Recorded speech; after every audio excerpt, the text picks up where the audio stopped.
Welcome, खुश आमदीद dear students. Excellent career point वाल की आज की क्लास में हम देख रहे हैं डिविजिबिलिटी रूल्स, तकसीम पजीरी के उसूल। आज की क्लास में हम देखेंगे स्टूडेंट्स डिविजिबिलिटी रूल बाई 5 यानी कि 5 से तकसीम पजीरी का उसूल। स्टूडेंट्स चलिए देखते हैं उसूल क्या कहता है। A number is divisible by 5 if the last digit of the number is 0 और 5। स्टूडेंट्स बहुत ज़्यादा इम्पोर्टेंट आपको रहेंगे डिविजिबिलिटी के रूल्स। अब देखिए आज हम देख रहे हैं 5 से तकसीम पजीरी का उसूल।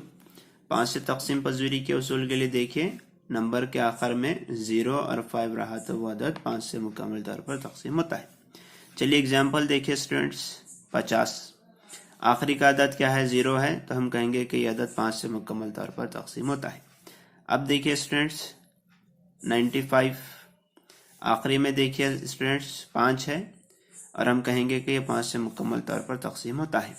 ये रहे छोटे अदद स्टूडेंट्स, इसे देखते ही पता चलता है। लेकिन अगर आपको एग्ज़ाम में कुछ बड़े नंबर्स आते हैं और उन्हें कहा जाएगी आपको क्या ये अदद 5 से तकसीम होता है, क्योंकि स्टूडेंट्स के आखिरी में 1 है और 5 से तकसीम होने के लिए 0 और 5 चाहिए, और हम कहेंगे कि यह अदद 5 से मुकम्मल तौर पर तकसीम नहीं होता।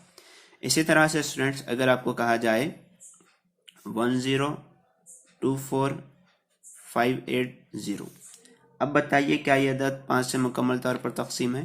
तो आपको इतना पूरा डिवाइड करने की ज़रूरत नहीं है, सिर्फ आखिरी का अदद देखें आप।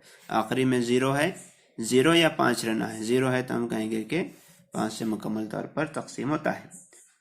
तो स्टूडेंट्स मैं उम्मीद करता हूँ आपको 5 से तकसीम पजीरी का उसूल अच्छे से अंडरस्टैंड हुआ होगा। वीडियो अच्छा लगा तो लाइक ज़रूर कीजिए और अपने दोस्तों में शेयर कीजिए। Thank you so much.